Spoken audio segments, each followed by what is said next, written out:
Hey, what's up, everybody? Welcome to Trust and Believe.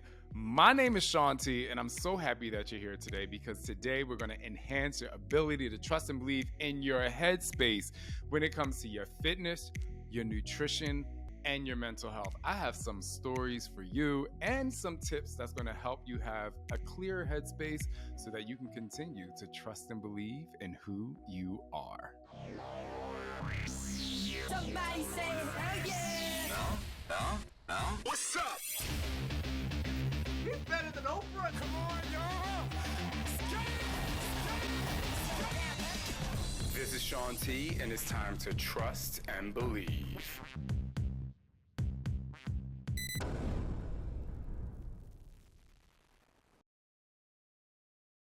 All right, everyone. I have to tell you guys a really interesting story that I don't think I told on my podcast. Like I always say, I'm getting old. I feel like my grandfather. I'm like telling the story, and then I'm always like, did I tell that story before? But if I did, it's okay because it's going to be very, very relevant to this podcast. I would say maybe 5 or 6 years ago, probably 6 or 7 years ago, because it was before my kids. I just had crazy, terrible anxiety, and it was exacerbated with something so small. I could have had a weird bowel movement one day, or I could have had a stomach ache or even a headache from one night to the next morning, and I would just go in this downhill spiral of like Googling what happens if you have a headache behind your right eye, and it would just be really crazy. But my friend came from Germany and we were playing tennis and we were having a good time, but she was leaving. And the next day, Scott and I were leaving and traveling to the UK. And the night before, I took magnesium. I don't know why. My friend told me she's a tennis coach. She was like, hey, take this magnesium. I'm like, okay, cool. So I took the magnesium the night before.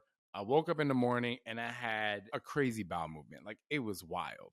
And my head literally started to explode. I went to Google. I was stressed out. And we got on a plane. I was stressed the whole flight. This was supposed to be an enjoyable experience. We were flying from Phoenix to London for the first time on this new route that American Airlines had. It was just like so fun. Me and Scott were so excited. But I had this underlying anxiety, like what's going on?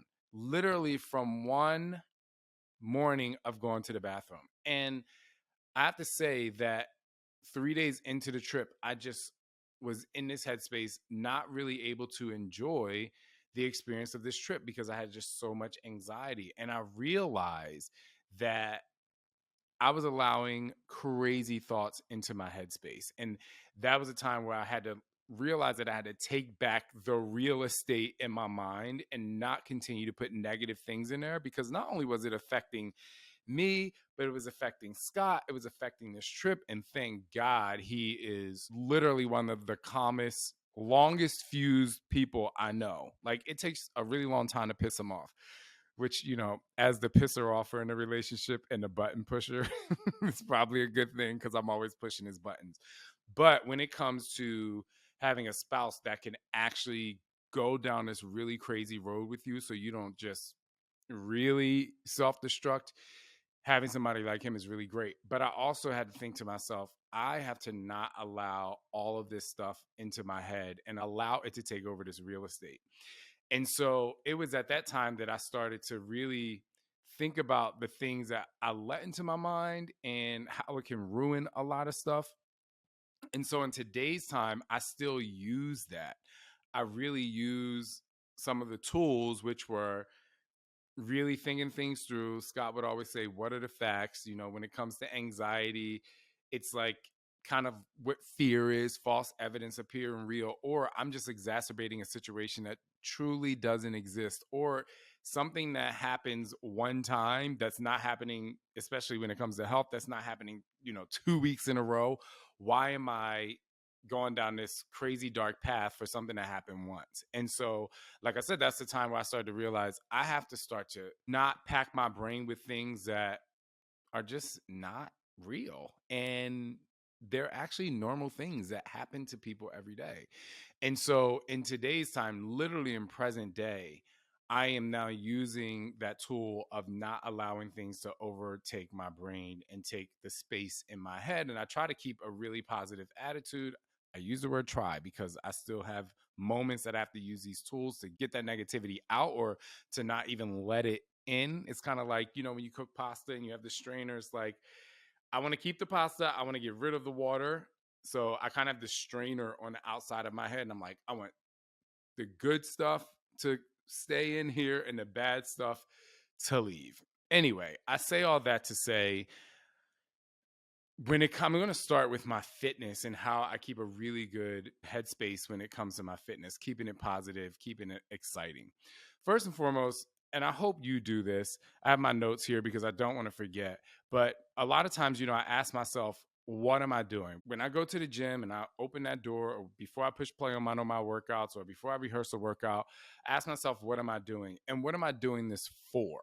Right. And so it's less about whether I'm doing legs or biceps or cardio or insanity max 30. It's less about that. It's just like, what am I doing and what am I doing it for? Making sure that my intention as to why I'm working out that particular day is actually going to benefit me in a really good way. And there's a lot of people out there who may not know the answer to that question every single day, but with consistency, you will start to unpack some of those things or start to realize some of those things that are actually working for you. For example, when you start working out, you might not realize that you have more energy when you work out. You might not realize that you have stronger muscles than you thought you had. Some people don't even want to do a push up because they're like, I can't, but then they realize they can do one and they believe it's possible. For me, in my specific situation, it came down to me having a lot of pain, and specifically in my knees. A lot of I had stem cell therapy a few times, which actually really worked for me. I had one not bad stem cell situation, but I had one inflammation situation that kind of made me like kind of reevaluate that. But technically, I've realized that when I go to the gym now, that I've gotten rid of a lot of my knee pain because of the way I train now. And so I'm just going to give you guys this.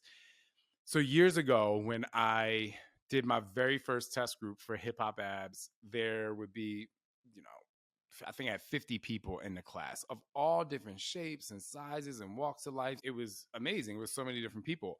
But one of the things that was really common amongst a lot of people is that, oh my gosh, like I'm enjoying this workout. It's so fun, but I have knee pain. And I remember having to tell people to push through the pain. Check with your physician first. Don't just push through anything that's really, really hurting. But a lot of people had to tell, push through the pain. And they realized when they lost weight or when they got stronger, they miraculously were like, oh my gosh, the pain went away. And so they had talked about a lot of times before they started working out, they would just feel pain, whether it be in their elbow, their shoulder, their back, and they would just be like, oh, I'm in pain. I have to stop. I can't do anything. And so I remember telling them that, but I started to feel pain in my knees, like I told you, stem cell therapy and all this stuff. And when I started lifting weights like I do now, I remember in the very beginning, I would be doing walking lunges and I couldn't even use the weight with walking lunges because I was so used to doing them in my workouts and I had my range of motion.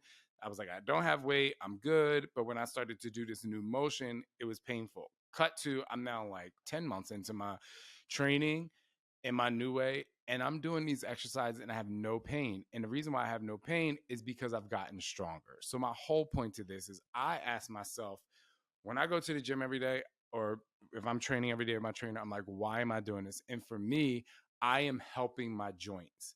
And why am I telling you this by way of fitness? It's because a lot of times when you feel pain or if you go into fitness, maybe you don't feel strong, maybe you don't feel cardiovascularly fit. What happens is you start to go in your head and you start to doubt things and you start to say, oh my gosh, I can't do that. And then there's a lot of things that you can't do. And so you end up giving up and then you end up starting over again.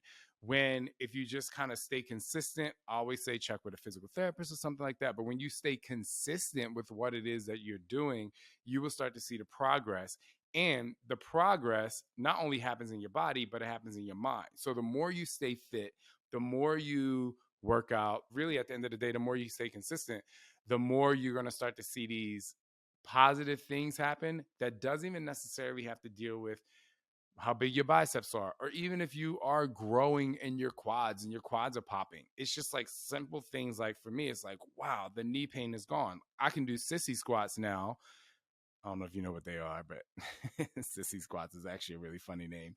But I can do sissy squats now, where used to like push through my toes and I would have this knee pain when I would come up from the squat. And now I just feel really good. And so today specifically, I go to the gym and now I have like a clear headspace because I'm not going in to my workout saying, oh my gosh, like this is going to be so hard. And I'm filling my head with these negative things that are not going to benefit my workout because I'm already going in on the defense. So I say all that to say to you, when it comes to your fitness, I want you to really and truly think about why you are doing this outside of aesthetically physical result. When you step outside of that, you think about how it's benefiting your mind in a different way, and you can have much more positive things going on in your head. Not only will you stay consistent, you'll probably enjoy getting up and going to the gym. You'll probably enjoy not putting the pressure on yourself to have this particular body. And you will just be like, I feel a little freer because the benefits are beyond the body. The benefits are beyond the aesthetics. The benefits are beyond the weight loss. There's many more benefits, which in turn will make you happier and healthier in your mind as you are going through your wellness and fitness journey. So the next thing I want to talk about is food. I know all of you love food. And while I think I told you this particular food nutrition plan, if you will, that I was on before, I want to tell you again because I want to do the comparison and contrast to what I'm doing now, but more focused on how food and what I'm eating mentally affects me and how I can have a better headspace and a better relationship with food. And I know we talk about food quite often here, but I think this will help you as well. So when I was filming Asylum, and like I said, I don't know if I told you this before, but listen up because it means something. When I was filming Asylum, I would actually get up at 5 o'clock in the morning, 5:55 to be exact. I would be at the diner down the street. I would eat 8 egg whites with avocado, a piece of toast, black coffee, and a cantaloupe. And I would eat that. And I was like, yes, I have my breakfast. I would go home. I would change. I would go to rehearsal. The minute rehearsal was over, it was like 3 hours later, I would have an egg white omelet with chicken, something simple. Then I would leave. Not only would I leave the rehearsal where I was actually fitnessing and doing workouts, eating, I would then go to the gym to work out for me. Now I'm in my second workout of the day. I finished that workout. I would have like a little bit of sweet potatoes and salmon. I would leave the gym. I would walk from like 14th and Broadway ish area in New York City. If you know New York City, I would walk to the West Side Highway to this place called Chelsea Pier. And I would do a track interval workout because they had a track inside. I would literally go in there and be like, all right, I did my lifting. I practiced Asylum. Now I can go do my intervals. I would run 800-meter intervals. I would time myself. I would not take a cab or the subway. I would literally walk from Chelsea Piers, which is like down there, like I think like near 17th Street. Can't remember. And I lived on 42nd in the West Side Highway. So I would walk 15, 27, 37, 25 blocks ish up the West Side Highway. Now that's more exercise. I would then go have sushi, just a little bit of rice. I was like minimizing my carbs. And then I would go to a dance class that night. And then I would finish the night with a salad and like sometimes like a handful of French fries. Now, some of you guys might look at that like, wow, that's an incredible day. But mentally, that is not an incredible day. Because when I look back at that, while I had a love for that physical exercise and I had a love for staying consistent with my nutrition and I had the time, it was really great. There was also the flip side of that it was like an obsession. And what I didn't tell you, what came with that is when I was in every locker room or bathroom, depending on where I was rehearsing or teaching dance or working out or doing my track intervals, I was constantly looking in the mirror.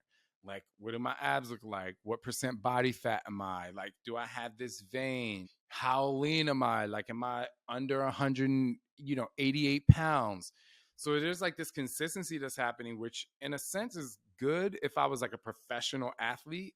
But mine was like a very unhealthy headspace with this nutrition that I was on, because the nutrition wasn't positive, because it was basically negatively affected by me making my aesthetics and my body fat and my weight the most important thing, not my actual health. And so all of that, which felt really good because I looked really good, and even though I look really good, I'm still picking apart my body. While it may seem like, wow, like all this consistency is great, the headspace is just like, you're absolutely wrecked. Because then it comes to a point where I have to go on camera. And then I go and I get on camera and I'm constantly judging how I look. Let's talk about the nutrition then. I know a lot of you out there have kind of been through that, where you're like, I'm going to eat these small meals through the day. I'm going to restrict myself. I'm going to try to do 2 or more workouts a day. I'm not really enjoying it, but I'm so obsessed with the way I look. We had an episode on body dysmorphic disorder. You're probably telling yourself, I'm not where I want to be, or I'm not happy with where I am. And it's nuts. It's the craziest thing, because really, you probably look amazing from the people on the outside, but your head is not there. So fast forward to now, and that was like 2010. I fast forward to now, 2023, 13 years later, and I am eating so much more food. I think it was 183 pounds at my lightest. I'm like 213, 214. I have to weigh myself, and I'm not stressed about it because of just the show that I'm going to do. So 83, 93, 103, 113 is like 30 pounds heavier. I'm stronger. I'm not deprived myself. To be quite honest, I'm eating so much food. I'm like, damn, man, I wish I always knew this. I'm like, I wish I always knew this. I get my blood work done. I'm like, I'm drinking enough water. I'm taking my vitamins. I'm not looking in the mirror now to be like, how ripped am I? I look at it as a sport and an art now. And it's super fun to look at my body and see the growth. I focus more on the growth instead of like before I focused on like the loss. And I'm in a phase right now in my journey where I'm putting on muscle. My workouts are 2 hours. I literally, back in the day, I mean, the thing about this, I was working out probably 2 plus more than 2 hours with the story I told you. It was working out, going to a negative headspace, and now I'm having a good time. I'm smiling the whole way through, like I was talking about before. Have less pain in my muscles. I'm enjoying it. It's a challenge, and it's like a redefining of my love for fitness and a redefining of my love for nutrition. Now, some people that might be like, "Oh my God, that stresses me out," because I have to eat probably like 6 meals a day. I use the word have to lightly, but it is just such a breath of fresh air to even go out to dinner with, like, Scott and I went out to dinner with our friends, or even when I go out with just any of my friends. And now I'm like, I just don't eat things that hurt me. I just don't eat dairy. I barely eat many sauces anymore.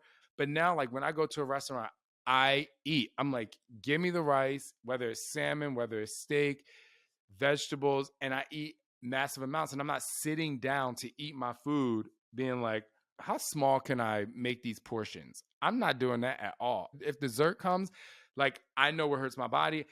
If there's sorbet, I'm getting it. Why am I doing that? Why am I excited about that when it comes to my nutrition? Because I know I'm doing the work and I know I'm enjoying what I'm doing. It's just in a positive space where what I was doing was the deprivation was making me look great, but I didn't really feel great. And I wasn't happy with the way that I looked. And so what's really, really interesting and really great is I had a conversation with a woman today as I was leaving the gym. And we kind of had more of a conversation about the body dysmorphic disorder stuff.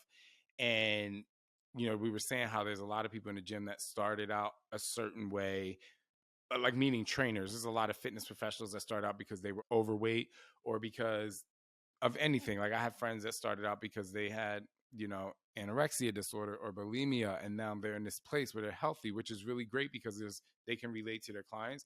But I was having this conversation. We were just talking about how free it is now to be able to, like, eat something so simple of being able to eat, but also combine it with loving your workouts, also combining it with checking in with your doctor more often.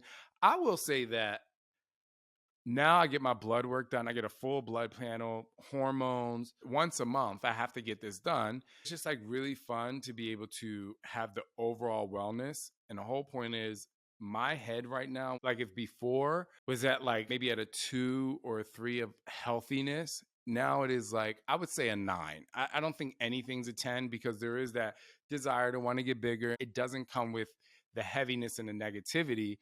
And a lot of that is because I don't have the food negativity there. I'm not trying not to eat or trying to be super thin. Now, there's some people who are naturally thin and they have natural, appetites that work for them and it's fine.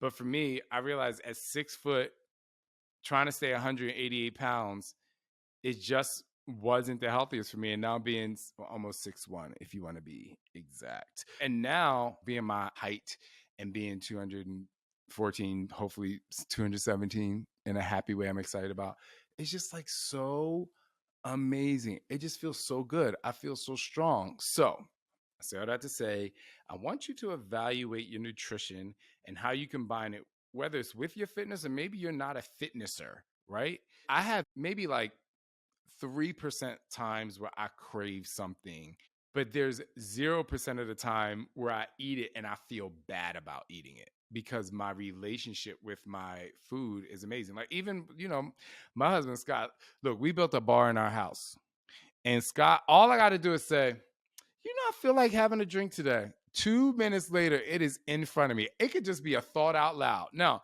there are times where I'm like, babe balls, darn well. He's like, hey, you know what I mean? You ask and you shall receive. But even if I have those moments or he wants to have a drink, I usually only drink one day a week now on my Sundays because it's my fun day. But if on a Thursday we do it, I don't say, oh, nope, I'm not going to do that. I'm like, okay, I'm fine. Like, this is cool. Like, I don't have this guilt behind it. And so I want you to find that however you need to find it. We have lots of podcasts here on Trust and Believe, especially if you're a new subscriber. You can go back and check out our food podcasts, like things we talk about. We have some really great guests. So anyway, I want you guys to really try to find out and internalize how you feel about your food and your nutrition when you're going out to eat with your friends or if you're going to brunch. I understand if you're in the middle of a show or you're in the middle of like you want to do something or a photo shoot. I totally get that. Completely understandable. And you want to feel good and you might not want to be bloated or like I call leathery and all that stuff. I get it. But generally speaking, that balance of being able to eat, have fun, do the fun things. I even don't even want to say don't overdo it because like I know I won't overdo it because I'm just so happy with the way that I am living my life on a day-to-day basis when it comes to my nutrition combined with my fitness. And so I want you guys to try and find that. Just try to find it so that it feels really good and you're not beating yourself up. And so one of the biggest ways to do that is when you go to dinner. I always say go out to dinner because going out to dinner, the reason why it's a good scale for me is because a lot of times people go out to dinner and they're in a group and then they don't order everything that they want because they want to look like they're healthier than not that they really are, but they want to like, oh, I'm not going to order that. I'm not going to eat the bread. I'm eating the motherfucking bread. Do you hear me? Because this is an event. This is exciting to me. When I get bread and I get butter on the motherfucking table, and I now eat the bread and the butter, and you're lucky if I don't add extra butter to it. I'm going to have fun. And I want you to find that balance. So when you do have these moments, whether it's being out or home or like a special date with your spouse or yourself, just to find the headspace so that you can feel really, really good about your nutrition. I know I went there a lot, but it's really important for me. It really will change your life. It will really make your day so much better if you don't literally try to throw away everything you're putting in your body, especially if it's a fun food. Now we're going to talk about the final thing, which you all know is now one of my favorite things, and that is freeing up the negativity in your head, real estate in your headspace about your mental health. All right, so I went to therapy last week, which is like, I don't know when you're listening to this podcast, but I went to therapy, my last therapy session before I filmed this. And it was, I would say, one of my top three, if not top two, favorite therapy sessions that I've ever had in my entire life, in the entire history of Shaun T. And here's why. I had to come out as gay. I didn't have to, but I did with my mom, and it was fun. Actually, well, it wasn't super fun, but it ended up being a really great experience for me. And I know a lot of people don't have that experience with their parents, but I had a really great experience coming out with my mom. I felt really supported. I didn't realize that I had to come out of the closet about something else. And I was talking about this in therapy. And I also didn't realize how much of a weight it was having on my soul and my chest. And the reason why I was having a lot of weight on my soul and in my chest, if you will, is because it had a lot to do with my grandparents, because my grandparents, they literally saved my life. They literally saved my life. I mean, if I didn't go to live with them, if when I moved out of my house at 14 years old, if they said no to me living with them, I truly don't know where I would be right now. I truly do not know. And so I want to caveat that just because of what I'm going to say. So when I moved to my grandparents, my grandfather was a pastor. First, my grandmother was the first lady. Our entire life was church, gospel choir, prayer meeting, church on Sunday, after service, the meals. My grandmother had prayer breakfast on Fridays with the ladies, choir rehearsal on Saturday, reading the Bible at dinner, praying together at night, praying together before I went out with my friends. The whole thing. We prayed, we read the Bible. It was a whole thing. So I went to therapy last week. I'll get back to the religion thing in a second. One of the things we talked about is how you can actually, or how I can actually move on and not feel like I'm continuing on. Let me be clear about this so this makes sense. One of the things I'm going through with therapy is, what am I going to do after fitness? I'm like, what am I going to do after fitness? And some people might be like, oh my gosh, like, what do you mean? What are you going to do after fitness? So one of the things we talked about is fitness is a vessel for me. It is a way for me to feel good, where I'm able to deliver messages in a way that it comes from the core, because when I'm fitnessing, it releases some endorphins that just makes me feel really good. It's very similar to when I'm dancing, and it's really great. But the act of fitness, this weightlifting thing that I'm doing, this is actually like my love for fitness. Now, the insanities and the asylums and the power jumps and all that shit, I don't have a love for that. Like, I don't love that. I don't love the act of doing it. I love the act of what happens when I'm doing it. Let's be very clear. I love when shit gets really, really hard and I have to go into my mind and I'm like, how am I going to get through this? I think I just love a challenge. I love the maze, but the actual exercises, no. For me, there's nothing fun about it. Unless the only time it's fun is when I'm taking somebody else's class, because I'm not thinking about it and then I can go only into the hard spaces. Anyway, here's the thing. For the longest time, I'm going to go into another story. This will all come together. If you read my book, I talk about running through the finish line a lot. I talk about like passing the baton to yourself.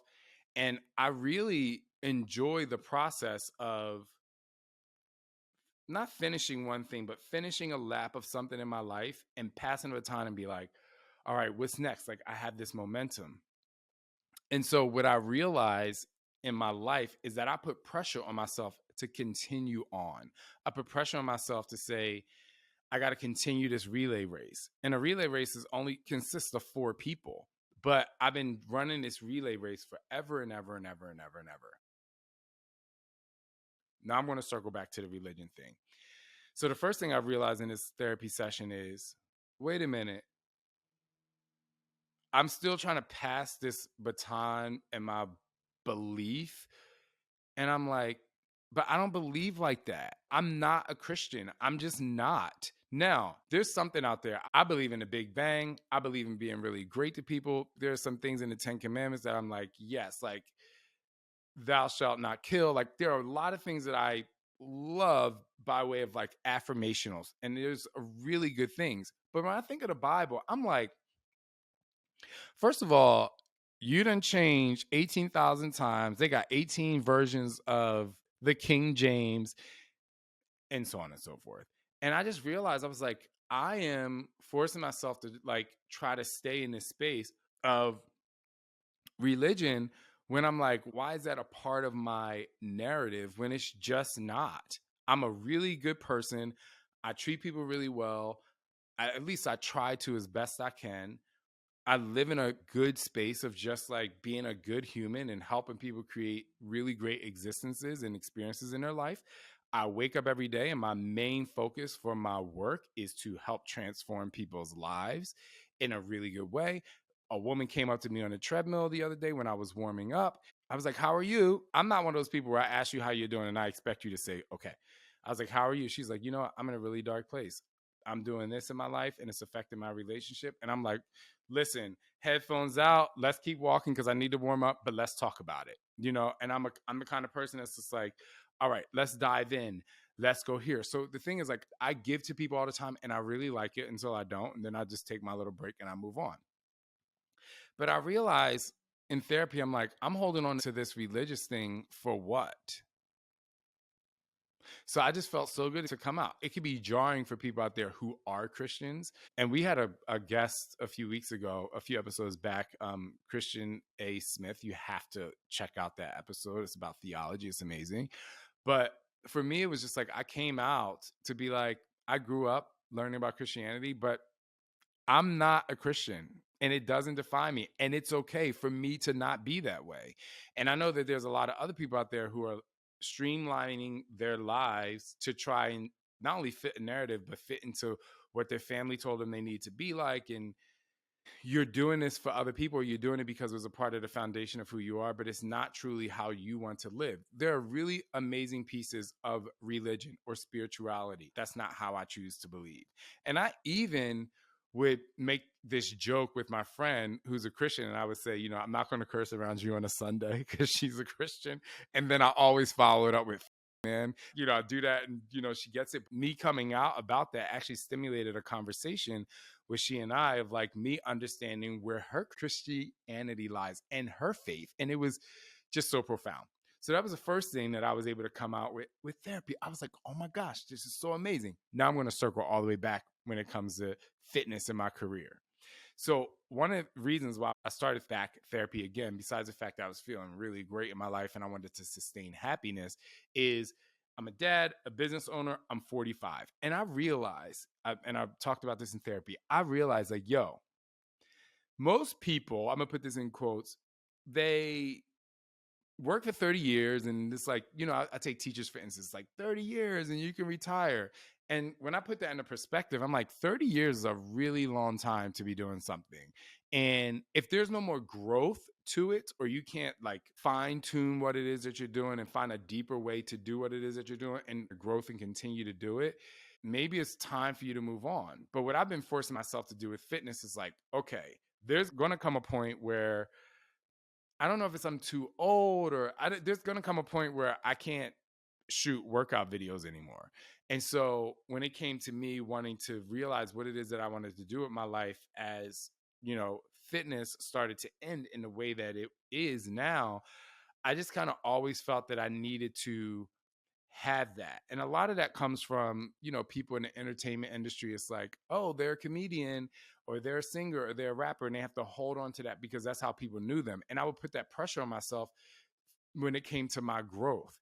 And in my mind, I kept being like, well, I got to hold on to fitness. I got to hold on to fitness. It's a vessel. And then I was in therapy and I just had this aha moment and this light bulb went off. Now I'm going to go back to the race that I tell you about, running through the finish line and passing a baton to yourself. I said to my therapist, I was like, but what if I don't want this kind of fitness to continue on? Like, what if I just don't want to do this? And he was like, what does that sound like? Because when I first went to him, I was like, I don't know where I am in the process of this race. I was like, I don't know if I'm passing a baton or I don't know if I'm receiving a baton to start to run the next race of my life. And so in this last therapy session, I was like, what if the race is done? Like, what if this race is done? Like, what if the track meet is over? I have the chills. I have a sweatshirt on, but I have the chills. I was like, what if this is done? Like, what if I'm like getting ready to get on the bus and now instead of being at a track meet, I'm going to a tennis match? Like, why do I have to continue this on? When I tell you, I was so free from the religion part and that part and just saying, when the time is there, at least when the time comes, it's just not going to be this race anymore. It's just not going to be this. And it is okay for you to move on. My head, I want to say it exploded in a really good way. I was on cloud.